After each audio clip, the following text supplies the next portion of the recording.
Hi guys, welcome. Today I'm going to show you to prepare bizcochuelo or sponge cake.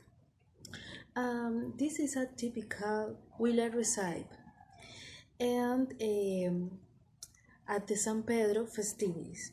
Okay, and let's get started.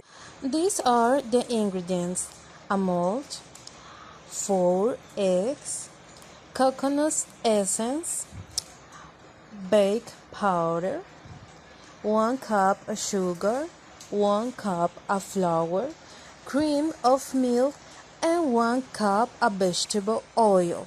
We mix the all ingredients regardless of the oil and then we mix for a few seconds. And then we mix the all ingredients. We pour the mixture into the previously greased mold and put the oven for 1 hour in the medium high. This is the final result and I hope you enjoy guys and prepare at home. Bye.